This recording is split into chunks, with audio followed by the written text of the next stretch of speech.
Ok. Então, boa tarde a todas e todos. Eu queria agradecer a presença de todo mundo aqui, mas principalmente agradecer à professora Yara, do nosso departamento, por participar dessa qualificação, e também o professor Rainer, que é egresso da faculdade, não só do curso de graduação, mas também do mestrado. E, claro, né, cumprimentar também a Flávia, que coorienta aqui o trabalho, e também vai ter oportunidade de se manifestar, cumprimentar o Saulo. E aí, Saulo, você tem então 15 a 20 minutos para poder expor o seu texto e daí depois a gente segue com as questões, ok? Boa tarde a todos, todas e todes. Vou compartilhar com vocês os meus slides, só um instantinho.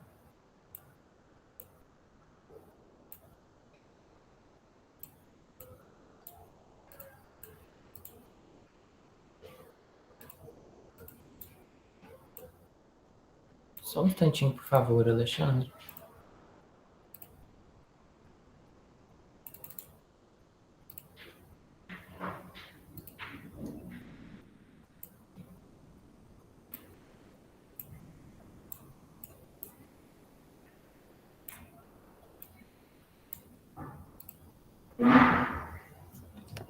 Agora sim.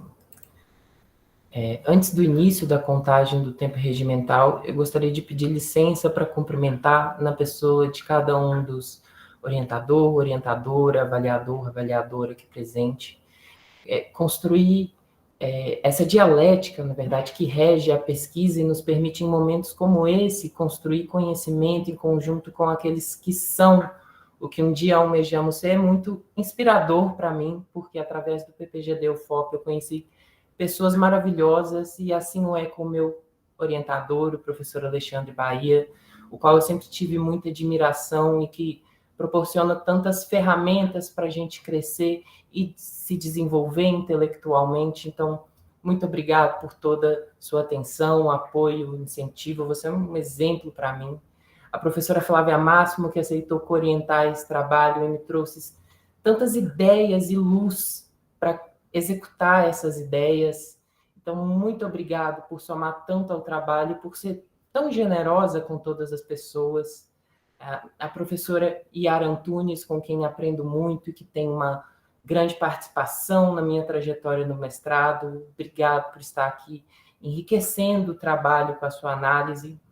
E, por último, e não menos importante, o professor Rainer Bonfim, que apesar de estarmos nos conhecendo agora, né, participou, de certa forma, da minha trajetória através da produção que deixou dentro e fora do PPGD seus textos com o professor Alexandre, desde o meu TCC da graduação, me ajudaram muito a entender o meu caminho enquanto alguém que se pretende um pesquisador. Então, muito obrigado por estarem aqui hoje. Passo agora, então, a falar do meu trabalho, propriamente dito, que foi previamente intitulado de Esterilidade Compulsória do Transgênero Masculino, Cis-Heteronormatividade Jurídico-Familiar e Direitos Reprodutivos. E aí, o meu trabalho busca, através da crítica queer decolonial, que é uma crítica à heterocisnormatividade enquanto paradigma familiar, no caso da minha pesquisa, sempre situando nas vivências de pessoas no Brasil, que é onde essa pesquisa se desenvolve, responder ao seguinte problema: qual é a relação entre o conceito jurídico de planejamento familiar e o acesso aos direitos reprodutivos de pessoas transmasculinas no Brasil? A Lei de Planejamento Familiar, que é a Lei de número 9.263, de 12 de janeiro de 1996, ela regula a oferta de métodos contraceptivos, a assistência à concepção, é uma legislação que aborda questões relacionadas à reprodução, garantindo acesso à informação, a métodos de contracepção, tratamento de infertilidade. Então, é uma legislação que se inscreve na linha de proteção da cidadania e também da saúde individual, e permite reconhecer a introdução em nosso sistema dessa denominada autonomia reprodutiva. E apesar dessa lei de planejamento familiar garantir direitos reprodutivos e contraceptivos, a estrutura social e cultural no Brasil permanece sendo aquela influenciada pelas tradições judaico-cristãs ocidentais impostas aos povos colonizados. Muitos dos serviços de planejamento familiar permanecem sendo concebidos nessa ideia moderna, colonial, de um casal formado por um homem e uma mulher, nos moldes dessa heterocisnormatividade, de maneira que o corpo de pessoas trans não são inteligíveis a um sistema que opera sobre essa lógica, que, por sinal, é redutora de complexidades, e acaba cerceando o acesso a serviços de saúde, porque eles não tratam das especificidades em saúde de pessoas trans, que são diversas. Então, essa lei oferece uma base para o direito à saúde reprodutiva e faz necessário um esforço contínuo para garantir que a sua implementação seja pensada além dessa heterocisnormatividade jurídica familiar, já que nós estamos falando de saúde. Estamos falando de cuidar do corpo e da integridade física dessas pessoas, que é atravessado por diferentes dispositivos. E ao se analisar as necessidades específicas de pessoas trans, principalmente no caso do meu trabalho, dos homens trans, é perceptível uma limitação na estrutura e na aplicação dessa lei, já que ela é concebida em um contexto que enxerga a reprodução e o planejamento familiar sobre essa ótica universal, cisgênera, cisnormativa, binária de gênero, que exclui as experiências trans. Então, é uma legislação que tem bastantes exemplos dessas concepções da matriz heterocisgênera, do conceito de família, de maternidade e paternidade, que não se aplicam a todas as configurações familiares que existem. Por exemplo, ao presumir que as mulheres cisgêneros são as únicas que podem gestar, essa visão exclui os homens trans e pessoas não binárias que possuem útero e que também podem desejar ou precisar de serviços de saúde relacionados à gestação. E essa falta de reconhecimento explícito dessas possibilidades ignora a diversidade de experiências reprodutivas e perpetua essa visão limitada e excludente de gênero que é contida nos discursos do direito, da medicina, e a lei prevê a necessidade de informação acessível sobre planejamento familiar e os métodos contraceptivos. Mas, geralmente, essa informação é direcionada à mulher cisgênero. Homens trans e pessoas não binárias muitas vezes não se veem representadas nessas campanhas educativas, o que pode levar a uma desinformação e desconhecimento de seus próprios direitos e opções reprodutivas. Não há protocolos específicos que orientem o cuidado de saúde para homens trans durante a gestação. E isso parece resultar em uma lacuna significativa nos cuidados médicos, porque sem diretrizes claras, os profissionais de saúde permanecem despreparados para prestar um atendimento adequado, e isso compromete a saúde e o bem-estar dos homens trans gestantes ou que desejam gestar. E a partir disso, como hipótese, se tem que o conceito de planejamento familiar na Lei 9.263, de 96, no Brasil, não permite o acesso a direitos reprodutivos para pessoas transmasculinas em razão da colonialidade e heterocisnormatividade jurídica que determina uma esterilização compulsória desse público. O conceito de esterilidade simbólica é desenvolvido pela Mônica Angonese e pela Mara Coelho Lago em um trabalho basilar sobre o assunto que, com frequência, é citado em estudos sobre a temática, em que, no texto, essas autoras sustentam que a reprodução e parentalidade parecem ser noções impensáveis quando se trata de pensar sujeitos constituídos pela ideia de abjeção.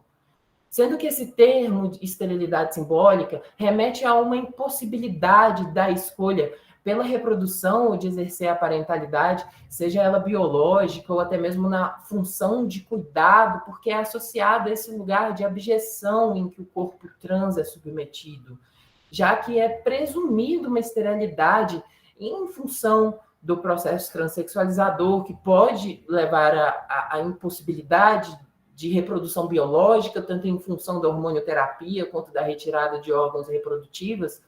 Mas nesse primeiro caso da hormonioterapia, inclusive, existem relatos de homens trans que engravidaram mesmo tomando hormônios, mesmo fazendo a terapia hormonal, né? E carece bastante de estudos das próprias ciências médicas, da área da saúde, né, sobre essas implicações da medicalização do gênero na reprodução dessas pessoas. E o termo esterilidade simbólica refere-se, então, a uma forma de exclusão e invisibilidade social e simbólica vivenciada por pessoas trans, particularmente com relação aos seus direitos reprodutivos e a possibilidade de formar famílias.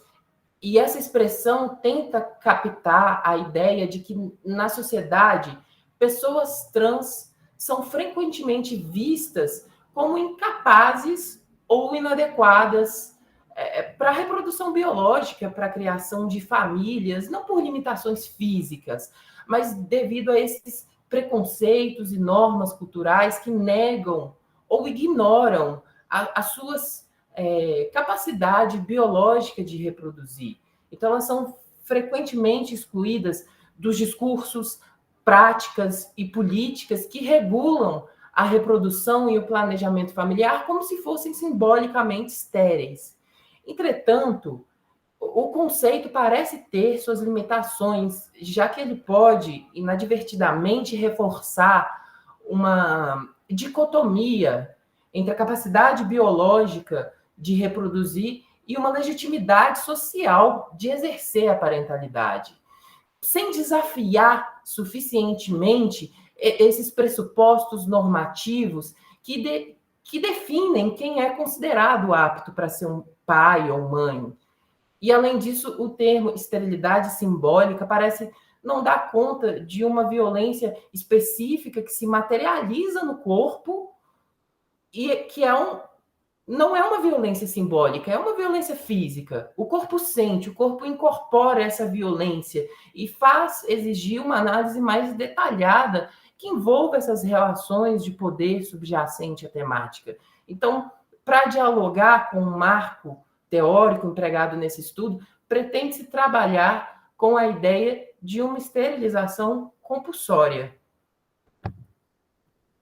E como objetivo geral, se tem investigar sobre a perspectiva queer decolonial a relação entre o conceito jurídico de planejamento familiar e o acesso aos direitos reprodutivos de pessoas transmasculinas no Brasil, e dele também derivam os objetivos específicos, que consistem em estudar as convergências e divergências entre a teoria queer do Sul e do Norte, assim como sistematizar essas normas brasileiras de planejamento familiar, tentando demonstrar esse objetivo, esse caráter jurídico, redutor de complexidades que tem a colonialidade e a heterocisnormatividade.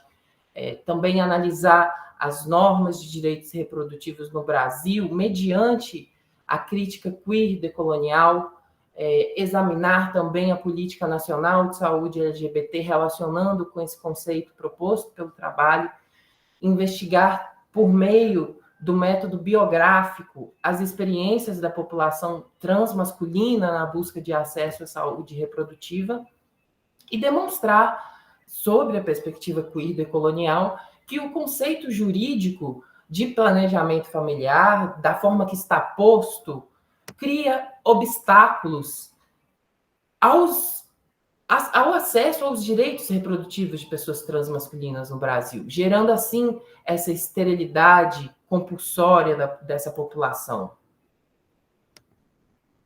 E no tocante à metodologia, no que se refere à vertente de pesquisa, é adotado a vertente jurídica sociológica, incorporando uma investigação jurídico-teórica, jurídico-dedutivo, também jurídica-descritivo, porque ela pretende fazer uma crítica queer decolonial ao conceito de planejamento familiar, que interfere no acesso aos direitos reprodutivos dos homens trans.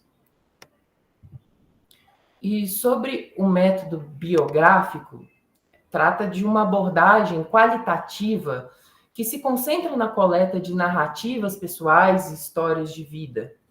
E em uma pesquisa jurídica, esse método pode ser particularmente útil para entender como o direito afeta a vida das pessoas de maneira concreta e cotidiana.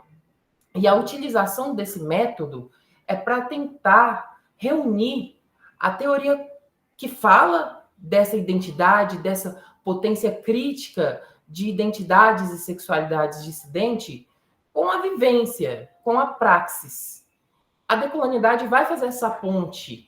E como não vou ter oportunidade de fazer uma pesquisa de campo, vou unir a teoria queer, a praxis, através de relatos biográficos de pessoas e pesquisadoras trans que são muito importantes, como o Paul Preciado, a Viviane Vergueiro, o João Neri, e essa obra, Corpos Transitórios, que reúnem narrativas de pessoas transmasculinas. Com relação ao referencial teórico, utiliza dos estudos de Paul Preciado, especialmente do texto Junkie, para analisar o gênero enquanto uma construção social.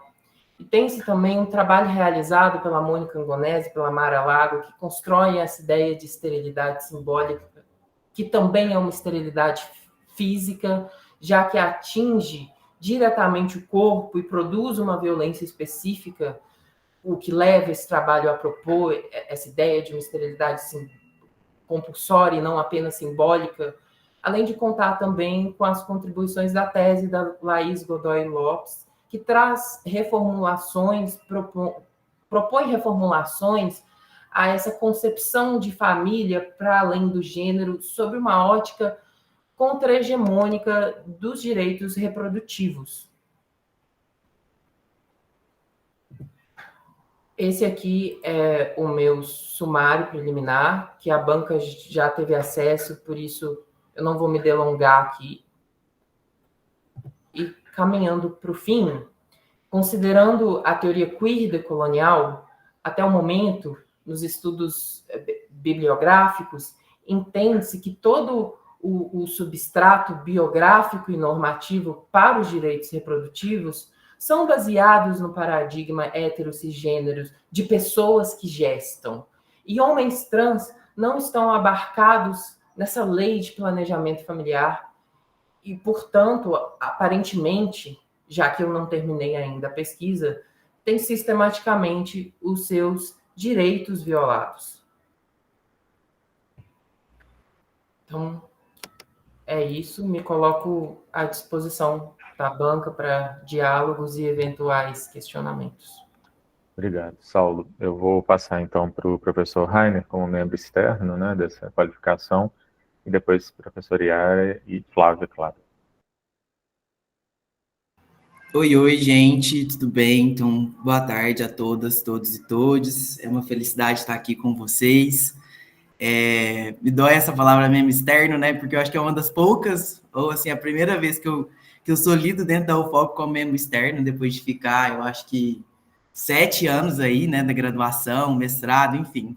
Mas também é um carinho muito grande voltar.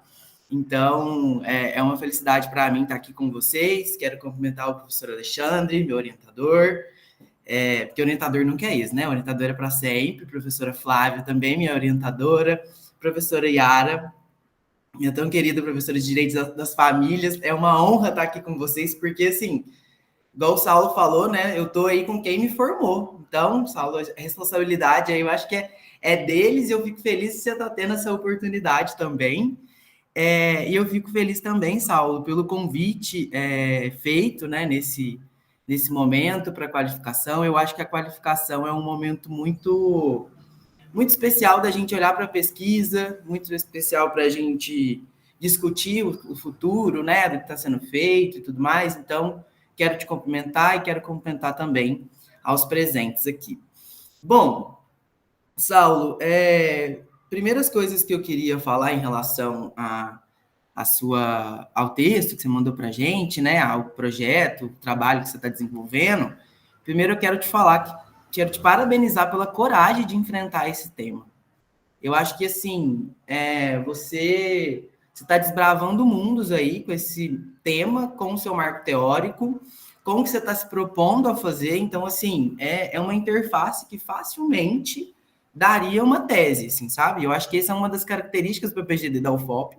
A maioria das pessoas saem daí já fazendo uma tese, assim, o pessoal articula questões que são inéditas na academia, então isso é uma questão muito, muito presente no seu texto. O seu texto está bem escrito e você tem grandes proposições e grandes desafios. Então, assim, eu quero te falar que às vezes quando a gente está fazendo a pesquisa, a gente fica, que caminho que eu estou tomando, o que eu vou fazer, e assim, eu já quero começar te falando, olha, você está num caminho que é um caminho que você está, ao mesmo tempo, trilhando, assim, olhando o seu marco teórico, construindo o marco teórico e trilhando a sua pesquisa. Então, assim, é um eterno fazer e remendar, né? Você faz um pedaço, continua um outro pedaço. Faz um pedaço, continua. Aí você encontra o marco teórico, tem que definir, delimitar, enfim. Eu acho que isso é próprio da pesquisa, mas também é próprio de uma pesquisa que é robusta, né? Eu acho que você está com uma robustez para enfrentar a pesquisa, que requer aí, no mínimo, muita coragem, muito esforço. Eu acho que tem que ser um esforço de trabalho assim, integral, porque é um desafio muito grande. Eu dividi a minha fala, que eu queria trazer para vocês, em 2 momentos só, e também você pode ficar tranquilo que eu te mando isso depois, a gente vai conversando junto, né? Temos interface para fazer. A primeira coisa que eu queria te falar são 2 apontamentos, eu acho que básicos aqui para mim, é que a sua pesquisa, assim, a primeira deles, que é a palavra, a categoria, né? A categoria central da sua pesquisa, me parece a ideia de planejamento familiar. Como que esse planejamento familiar está sendo estruturado a partir de retiradas dos direitos de pessoas trans, ou da impossibilidade das pessoas trans acessarem, fazerem esse planejamento familiar. Esse planejamento familiar, ele não me aparece como categoria-chave nas suas palavras-chave e também não aparece no título.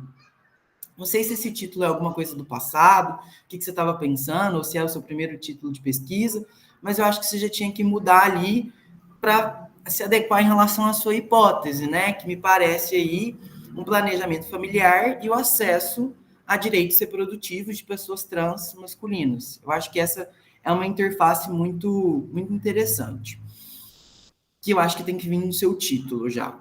A segunda questão é que quando você faz a citação ali da farmacopornografia na introdução, essa citação é feita com base na Larissa Pelúcio. Te falaria para você mudar, para colocar apreciado, que ele é um marco da sua pesquisa.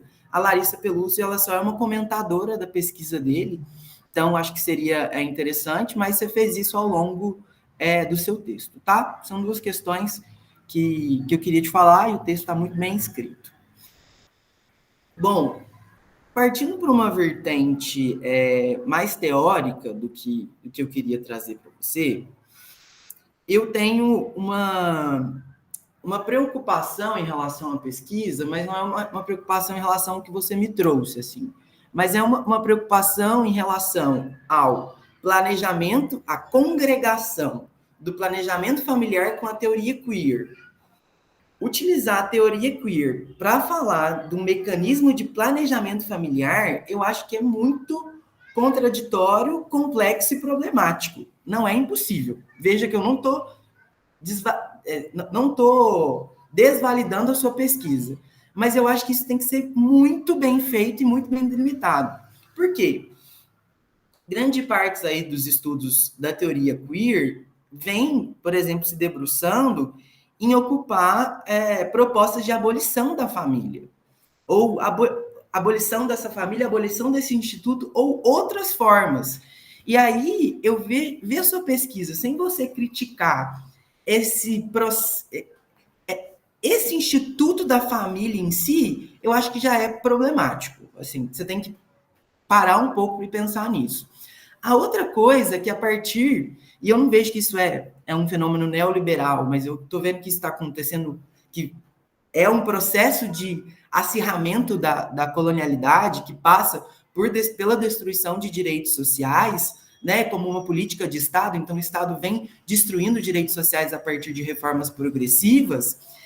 Um dos pilares dessa destruição de direitos sociais é a repatrimonialização das famílias. O que significa isso? Cada vez mais os direitos, a formação dos indivíduos dentro da sociedade contemporânea, ela passa pelo Instituto das Famílias. Então, antes, por exemplo, você ter uma educação de qualidade, se retira a educação pública de qualidade e passa para que as famílias custeiem esse tipo de direito social. Então, assim, o que para mim tem que ser feito e problematizado é essa repatrimonialização. Assim, vou reformular. O que você precisa pensar é que falar em planejamento familiar dentro da nossa sociedade contemporânea, sem fazer uma crítica à forma como está sendo colocado o Instituto das Famílias, eu acho que eu não sei que instituto de família é esse que a gente vai falar. Assim, para mim como que a gente vai fazer e falar do planejamento familiar de famílias, de um instituto que tradicionalmente exclui a população trans. E aí você pode ver pelos próprios dados, a população trans, a maioria das vezes, ela a partir do momento que a pessoa se assume como uma pessoa trans, ela é excluída da sua própria família. Então, assim, você falar de planejamento familiar e trazer como se fosse assim trazer as pessoas trans para dentro desse instituto, eu acho que você precisa ter uma certa crítica e mostrar as contradições desse movimento. E aí eu não estou te falando assim que isso não é possível. Eu acho que tem que ser feito, mas tem que ser feito com a devida os devidos dedos, né? As devidas tonalidades ou projeções ali dentro dessa pesquisa, para que você não esteja fazendo, né, um estudo que seja basicamente para incluir as pessoas trans dentro desse sistema jurídico. É preciso, sim, incluir, mas você precisa demonstrar quais são as fragilidades, quais são os pontos, quais são os problemas, quais são o histórico de exclusão dessa população. Eu acho que isso tem que estar centralizado na sua pesquisa para você não cair numa pesquisa que é pautada ali muito nos estudos gays e lésbicos, né, dos anos 80, 90, e para você conseguir efetivamente pautar-se numa pesquisa que seja verdadeiramente queer, se esse for o seu desejo, tá? Eu acho que essa aproximação ela tem que ser mais bem trabalhada, mais trazida nesse propósito. Uma das não é pergunta, né? Assim, mas a questão que ficou para mim quando eu estava lendo seu trabalho é assim: qual família que você está planejando? Quem são essas pessoas que são compostas por essa família? Porque a família dentro do Estado moderno, e principalmente nessa lógica neoliberal, ela está sendo repatrimonializada para as responsabilidades caírem cada vez mais dentro dessas famílias. Eu acho que esse é um pilar da colonialidade que precisa ser muito bem trabalhado. E aí eu fiquei pensando, né, assim, o que você poderia fazer? Se você trabalha aí pela teoria queer ou vai pela colonialidade de gênero, pensando que essa forma como a família vem sendo pensada é uma estratégia para aprisionar mulheres, meninas e pessoas que gestam dentro de uma matriz colonial, dentro de uma matriz heterossexual. Eu acho que se essa fosse, né, a conclusão dessa pesquisa, você já estava, assim, muito bem.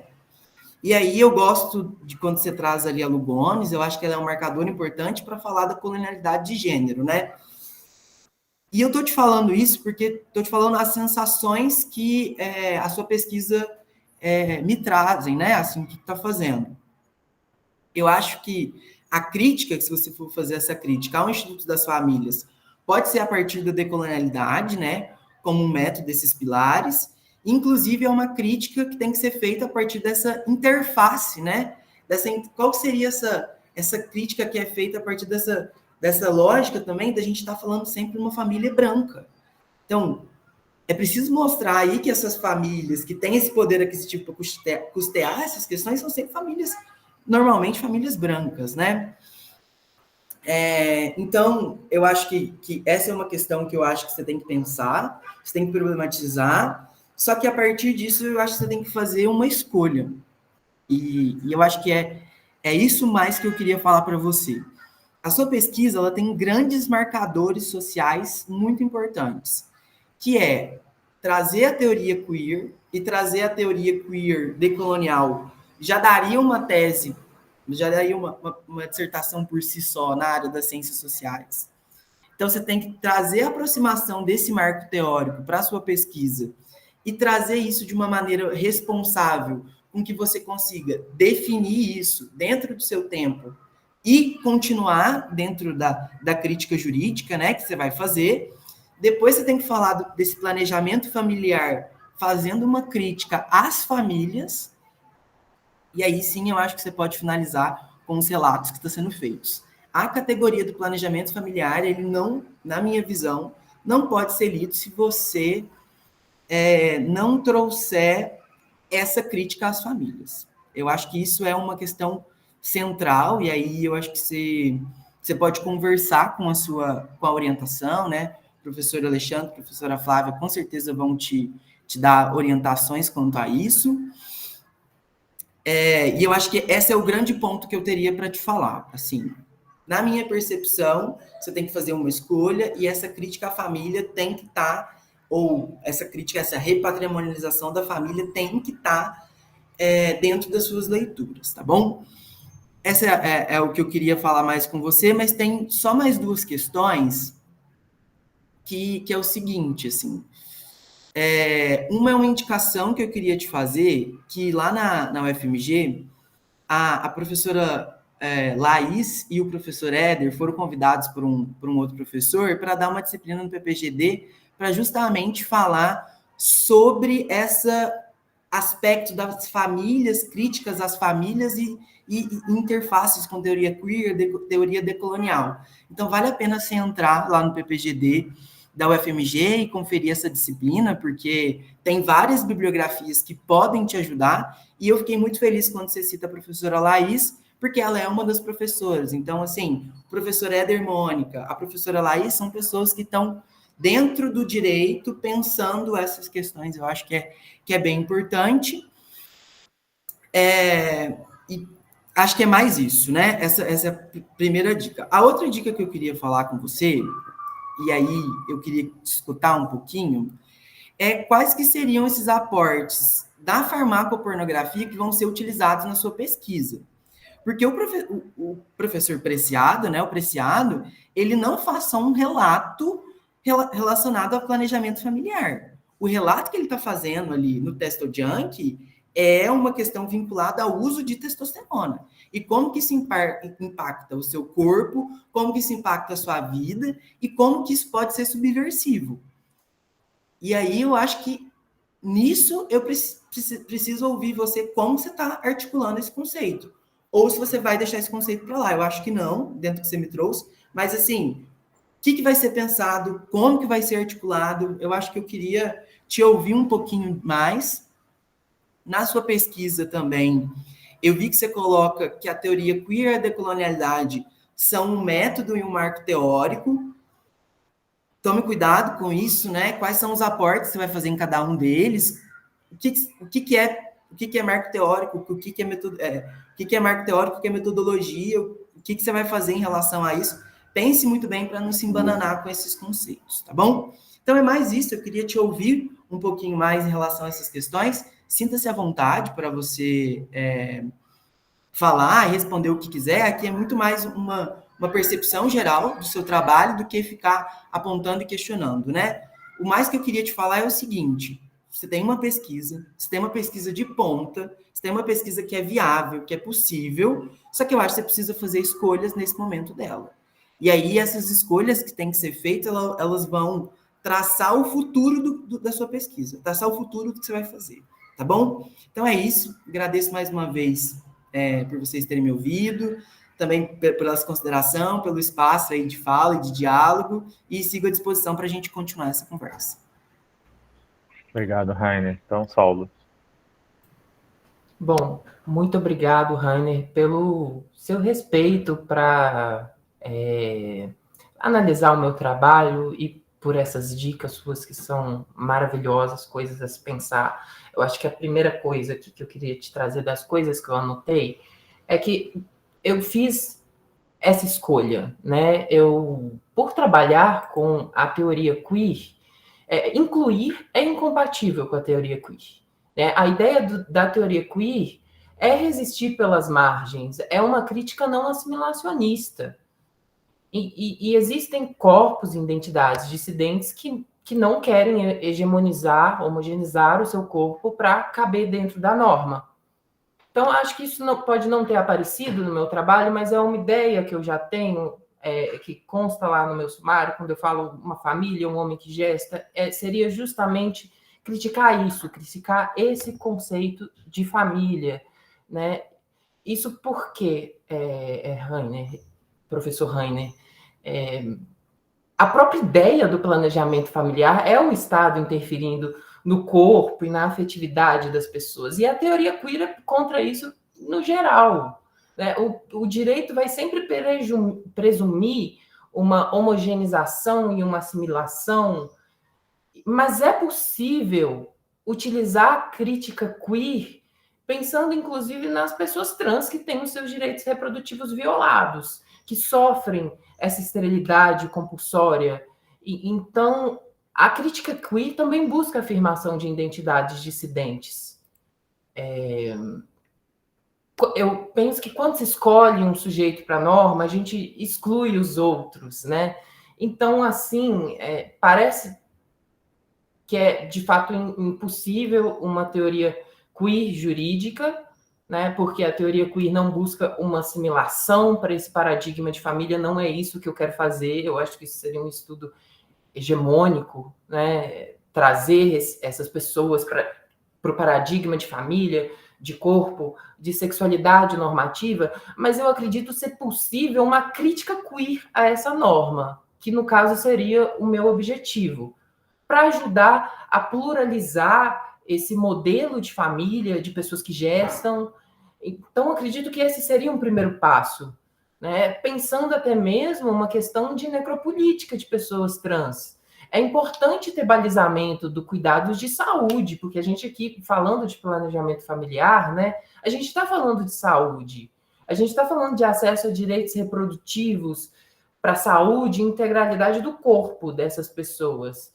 Então, mesmo que haja uma intervenção estatal na identidade e na saúde, que isso por si só é contrário à teoria queer, é preciso pensar que uma crítica queer ao direito é importante para a gente poder cuidar do corpo dessas pessoas.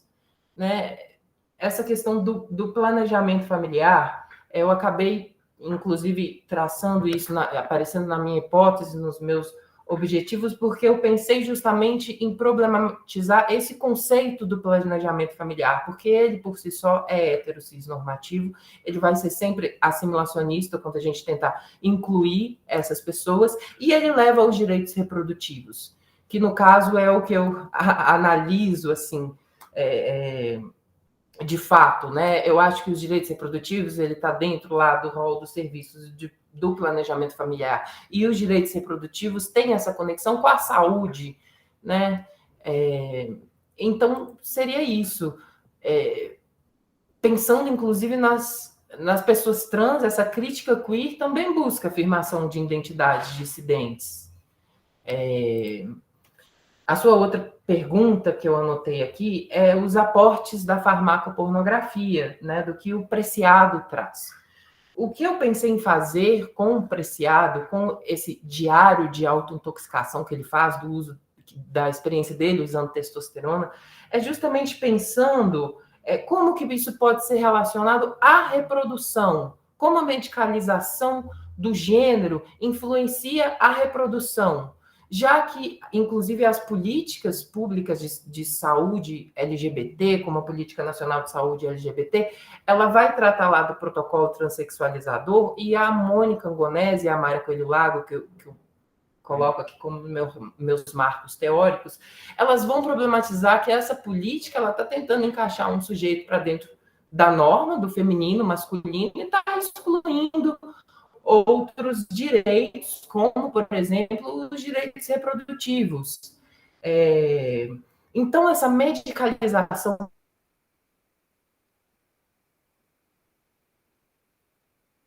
do gênero, o que eu pretendo fazer é problematizar até que ponto isso seria, isso impactaria o direito reprodutivo. Voltou. Deu uma cortada. Deu uma cortada. Se você puder repetir um pouquinho, né? Não sei se o Rainer conseguiu entender. Não peguei. Na hora que você começou só a responder a pergunta, só aquela parte ali, aí você pode continuar. Sobre o pau preciado, você estava falando que usariam a ideia de... Você está aí, Saulo? Está congelado? Claro, eu dizia que esses aportes da... Você falou da medicalização, ouvindo, no sentido da medicalização do gênero para a reprodução. Era isso que a gente pegou. Uhum.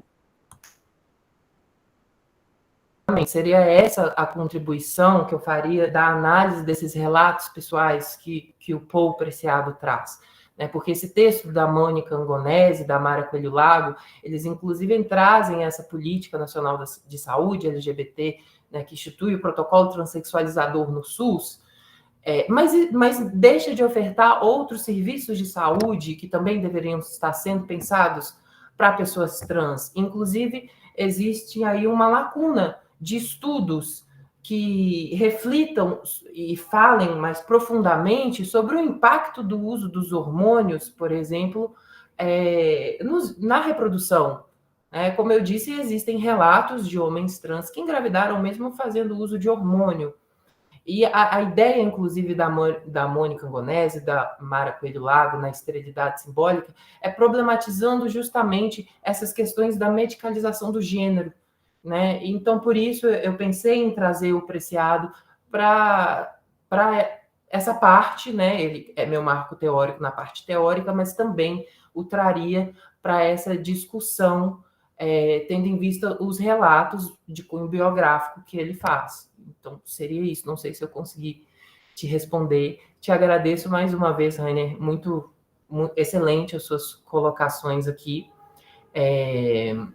Eu gostaria de ter mais coisa para mostrar para a banca, porque talvez eu conseguiria ter te demonstrado a forma que eu quero usar a crítica, né? Porque usar a teoria queer pressupõe, né, que nós não queremos incluir, nós não queremos assimilacionismo, né? Enfim, seria isso. Ok, Rainer? Não, Saulo, eu, nas suas respostas, eu acho que você tem isso muito bem definido, assim, sabe? Eu até fui olhar aqui, por exemplo, o planejamento familiar, você tinha colocado nas suas palavras-chave, sim, tá? Agora, uma coisa que nas suas respostas você traz tudo o que você quer fazer, só que me parece que tá um brainstorm ainda que você tem que escolher. Eu acho que se você fizer escolhas de criticar o planejamento familiar e a assimilação em relação a homens trans fora dessa norma, utilizando a teoria queer como crítica aos institutos, excelente, você já tem uma pesquisa muito boa. A questão é se definir isso, sabe? Definir isso a partir do seu projeto. Mas está excelente, eu tô bem satisfeito, muito obrigado. Obrigado, então, Rainer. Agora, a palavra para a professora Yara, de novo agradecendo aí a disponibilidade dela. Yara. Boa tarde, pessoal, como vão? Agora dando boa tarde a todo mundo que está aqui presente, pessoal do PPGD, familiares, amigos de Saulo, a você, Saulo, Muito obrigada a você, ao Alexandre e à Flávia pelo convite, né, para participar aqui da banca, meus queridos amigos. Já sentindo uma saudade enorme de Alexandre, mas enfim, vamos seguir, né? Espero que juntos, tá, Alexandre? Que você não nos abandone, assim, moralmente, pelo menos, né, Flávia? A minha querida Flávia, é sempre muita alegria trocar com ela, tá aqui feliz. E, gente, assim, sem palavras para dizer aqui essa participação junto com você, Raine. Você foi meu aluno! Socorro! É a idade. Como é que eu falei com você ontem, Flávia? Socorro, dona Coelha, né? É da Peppa, gente. Conilha. Conilha. Dona Coelha, sabe, gente? Lá da Peppa, que eu assisto com o Ravi. É uma honra muito grande, sabe? Porque é uma alegria, Rainer. Pensa, você saiu daqui, fez o mestrado, fez seu doutorado, agora já está aí, professor da UFLA, membro externo dessa banca, fez uma arguição super importante, né, Saulo? É só orgulho. Eu espero que todas e todas aqui, estou vendo aqui a Jéssica, Maria Carolina, Letícia, Laura, Adrian, várias e várias queridas e queridos aqui, que um dia vão estar aqui conosco também como membros externos, se Deus quiser, né? Então, é uma honra muito grande, estou muito feliz, tá? Saulo, eu acompanhei muito desse trabalho, ele não é novidade para mim, eu não li ele pela primeira vez, apesar de ter lido pela primeira vez o texto, ele não é novidade para mim, a gente teve muitos momentos de conversa, troca, de angústias, faço pesquisa empírica, não faço pesquisa empírica, dá tempo, não dá tempo. Eu falei, eu vou com você, não, mas não sei quem falou, não sei quem não falou, enfim, né? Você fez uma opção, eu acho que para demonstrar a parte prática, metodologicamente, eu acho que ela é super suficiente. Eu vou ter que repetir algumas coisas que eu ia te falar, o Rainer já acabou falando, eu só vou aprofundar em uma delas, mas o que eu queria te dizer, assim como o Rainer, te parabenizar, porque é um tema que precisa ser falado, é um tema que precisa ser estudado, colocado em voga, né? E você está fazendo isso aqui, já vi, né? Já tenho esse pressentimento aqui de que vai ser, como o Rainer disse também, uma grande dissertação. É isso que a gente. Não é menos do que isso que esperamos, tá? Então, se vira. Né? Tipo isso. Mas eu sei que você tem toda a condição, toda a capacidade para isso. O momento aqui da qualificação, eu acho que é esse mesmo, né? De você submeter a pessoas que não são seus orientadores, né? O Alexandre e a Flávia, que estão aí construindo junto com você, para que a gente passe uma outra percepção. O Rainer já fez isso. Claro que ele ia puxar para a teoria CRIA, que é o que ele, né, estuda muito mais. Você sabe o que eu estudo, né, meu filho? Inclusive, o Rainer falou, minha professora de direito de família, né? Direito das famílias, como eu prefiro. E justamente um direito das famílias que pretende uma pluralidade, né? Então, assim, enfim, todos os méritos já estão aí. Metodologicamente, eu acho que essas questões, eu acho que o marco teórico, a teoria que você está adotando, essa perspectiva está muito boa, acho que é isso mesmo. O que me incomodou? Já vou te falar, porque aí você vai entender a crítica que eu vou fazer, porque eu acho que isso vai demandar você realmente conversar com Flávia e com Alexandre depois, para vocês optarem se realmente vale a pena mudar alguma coisa ou não, tá? Se você resolver não mudar, tudo bem, né? Eu acho que você vai assumir isso e vai seguir, porque a estrutura é lógica, né? Tem um silogismo aí interessante, aqui tá tudo certo. Mas, com as observações que o Rainer fez, né? Claro. Agora, o que acontece? Você diz, desde lá do seu resumo, e eu acho que foi isso que passou para a Rainer a ideia de que a centralidade do seu trabalho é o planejamento familiar, né?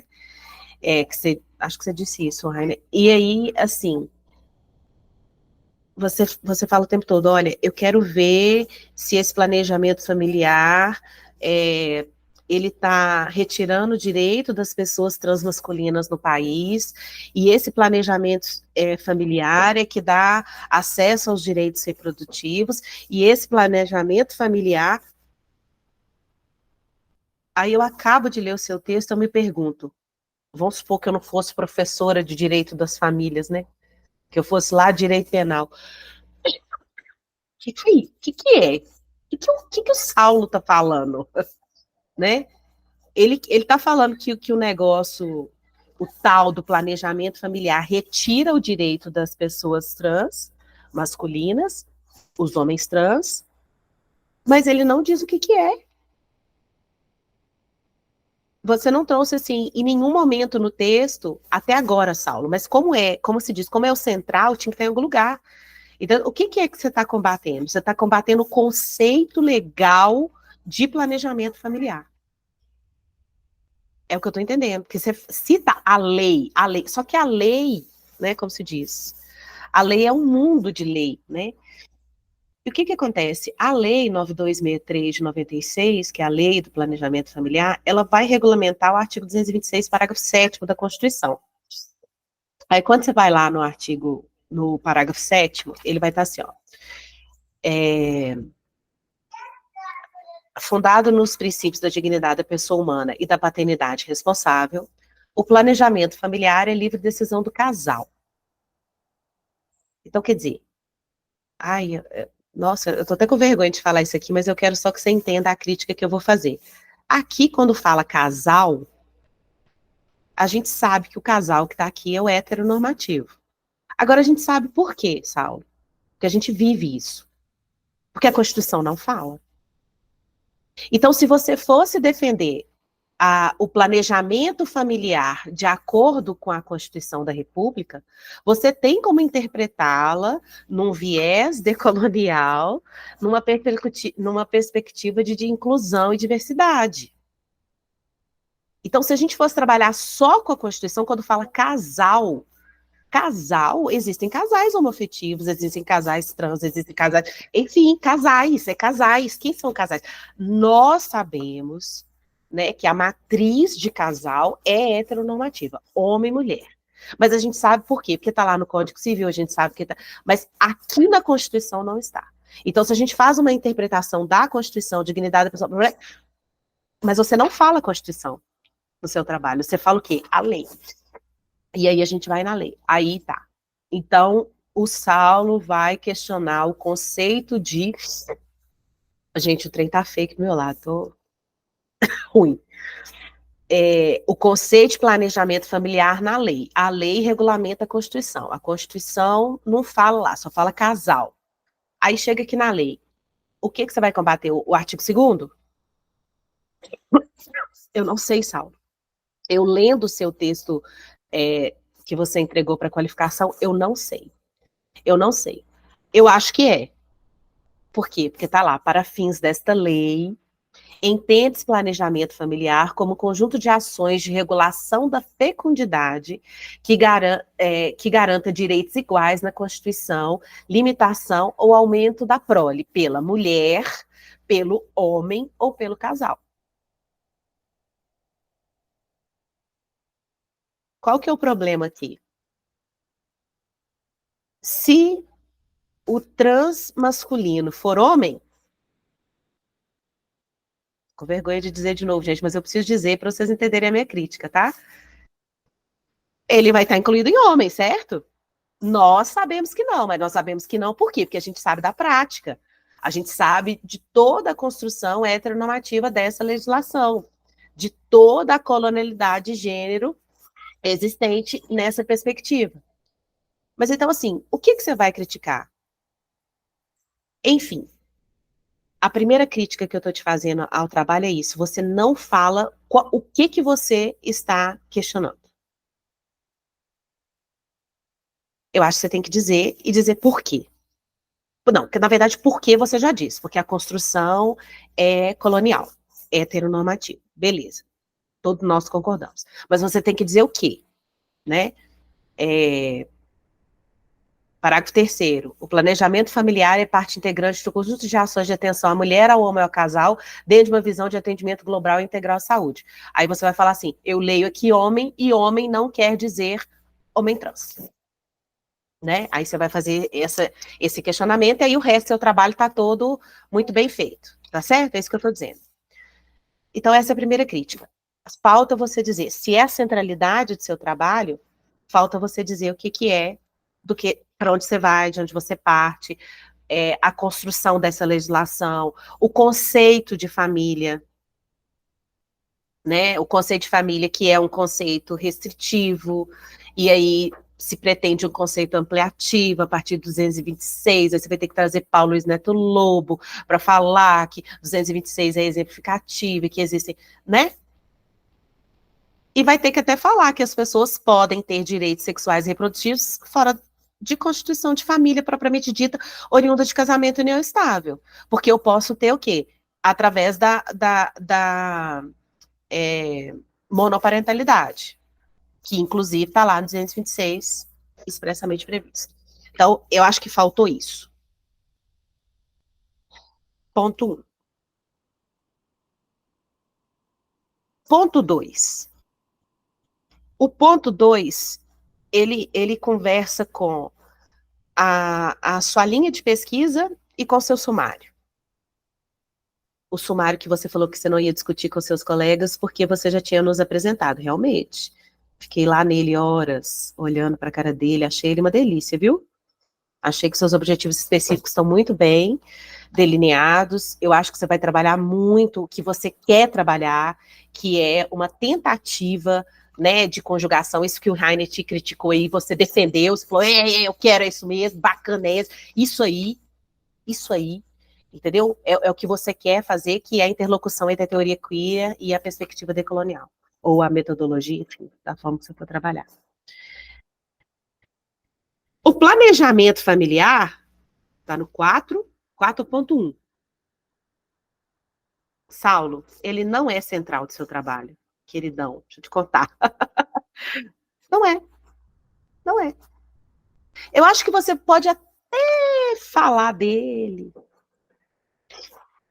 na hora que você for falar que a construção colonial de gênero aplicada aos direitos sexuais e reprodutivos dos homens trans, ou das pessoas transmasculinas, gera aquilo que você chama, através de referencial teórico muito bem explícito, de...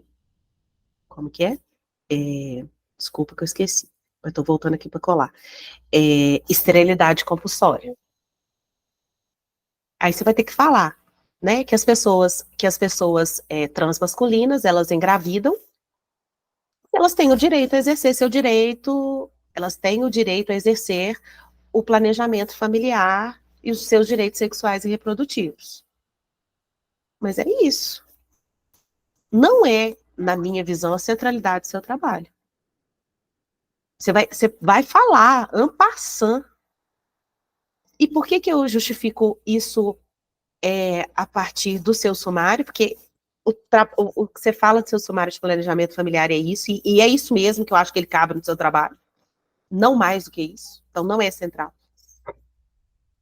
E a outra coisa, a sua vinculação da linha de pesquisa, que você faz muito bem.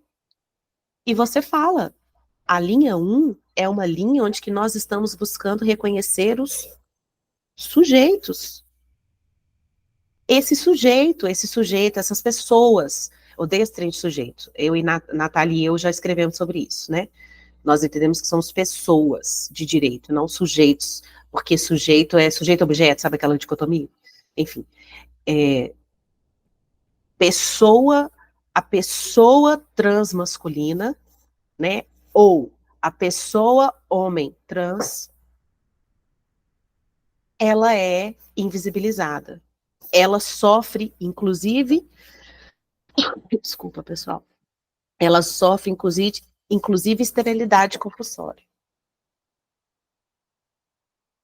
E aí, em um certo momento, você vira e fala assim, não, porque na minha conclusão eu pretendo até propor sugestões de alteração da lei. Saulo, se a gente alterar essa lei e colocar aqui expressamente, é garantir direito sexual e reprodutivo às pessoas trans, vai mudar o que na prática? Nada. Então, o seu problema não é a lei, o seu problema é a prática. O seu problema é o preconceito, o seu problema é a colonialidade de gênero na prática. Então, o seu problema é o reconhecimento como sujeito. Porque se a pessoa trans é reconhecida como pessoa de direito, como sujeito de direito, a gente vai enquadrar ela aqui no artigo 2º e 3º da Lei de Planejamento Familiar como um homem ou como mulher, não é? Numa perspectiva de diversidade de gênero. Filho, não pode. Você tá querendo atrapalhar a mamãe aqui na banca? Não. Tá bom. E na Constituição, quando fala casal, e aí o problema é que lá vai limitar a pessoa que quer ser monoparental. Né? Aí você vai poder discutir isso. Então, você entendeu o meu ponto de vista? Então, assim, o que eu acho? Você tem dois caminhos. Ou você vai assumir o planejamento familiar como centralidade do seu trabalho, e aí você vai conversar com o professor Alexandre, com a professora Flávia, e vai decidir sobre isso. E aí vai trabalhar essa centralidade, assim, de uma forma, tipo assim, se não mudar a lei, o trem não vai resolver. Aí eu acho que você vai ter um pouquinho de problema para adequar a linha, porque aí seria muito mais novos direitos, né? Mas não é nessa perspectiva que eu acho que você quer trabalhar. Você quer reconhecer esse novo sujeito como sujeito de direitos, mas é possível também. Acho que você tem, ainda mais que a Flávia está aí com você, você consegue pensar nisso. Um trabalho mais dogmático, né? Agora, a segunda saída, que eu acho que foi também o que Rainer tentou te dizer, né? Com a crítica que ele propôs, é que o planejamento familiar é isso aqui do seu trabalho. Ele vai estar lá, mas ele vai estar lá assim, ó, né? Igual ele está, 4.1. E que a centralidade é você mostrar que o sujeito trans, homem, trans masculino, homem trans, ele é um sujeito de direitos e que tem essa invisibilidade social, que aí você vai ver isso pelos relatos e pelo tratamento que é dado, pela falta de portarias, pela falta de cuidados efetivos na saúde. Ele não tem os seus direitos sexuais e reprodutivos que já estão previstos, entendeu a diferença? Já estão previstos por quê? Porque você revirou o conceito, reconheceu essas pessoas como sujeitos de direito, como pessoas de direito, na perspectiva de uma... na perspectiva queer, se você conseguir a partir disso, né? Ou de... E aí destrói a família, você entendeu, Rainer? Destrói qual família? Destrói a família que é construída tradicionalmente. Então, aí você vê que ele tem razão de alguma forma. Não entendo, não, você entende mais que eu, tá? Mas, assim, ele tem... a crítica dele é essa utilização da teoria, porque tem razão nessa perspectiva no meu ver, entendeu? Bom, pessoal, é isso, assim. Eu não quero que você me responda, eu quero que você reflita, né? Eu tô aqui só para contribuir publicamente, para todo mundo ver assim, que a gente lê o trabalho com seriedade, que a gente pensa dentro da nossa área de conhecimento, que acaba se especificando, né, o que a gente pode contribuir. Assim, não tenho dúvida, qual for a decisão que você tomar, seu trabalho vai ser incrível, tá bom? Parabéns. Obrigada. Obrigado mesmo.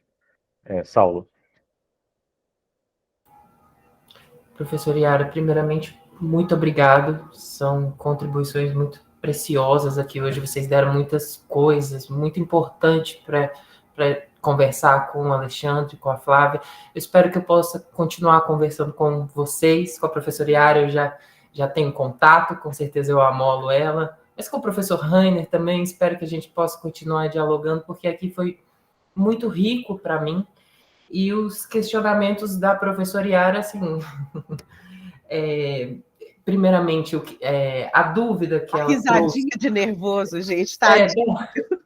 Não tem como não ficar, né? Porque, assim, o questionamento que você me trouxe até me fez entender um pouco melhor a pergunta do Rainer, né? Porque realmente não ficou claro, mas você entendeu certo, né? O que você disse que entendeu era de fato o que eu estava pensando em fazer. E essa questão do planejamento familiar, eu acabei levando a pesquisa para lá, digamos que de última hora, né? Já conversei com a professora Yara, inclusive, sobre a possibilidade de fazer isso, pensando práticas das pessoas da saúde, da área da saúde, que destratam ou não sabem lidar com as especificidades em saúde dessa pessoa, pensando o direito à saúde, o acesso à saúde no sistema único, mas acabei levando para esse lado aí, que com certeza eu acho que a gente poderia retrabalhar, porque as ideias são muito boas, me parece muito mais possível, e acho que eu ficaria mais confortável de seguir essas dicas que vocês me deram. Então, no mais, é só agradecer mesmo. Muito obrigado, isso aqui foi muito rico, muito precioso para mim. Ok. Flávia, agora vamos nós. Gente, Diga aí. a babá foi embora, tá? Ai, meu amor! Ravi! Ei, a tia Flávia, a tia do monstro! Fala, oi, tia Flávia, que te deu o livro do monstro, vai à escola. Dá tchau pra ela. Manda A beijo. tia do monstro é ótimo, né? Pois é, ninguém entendeu, né?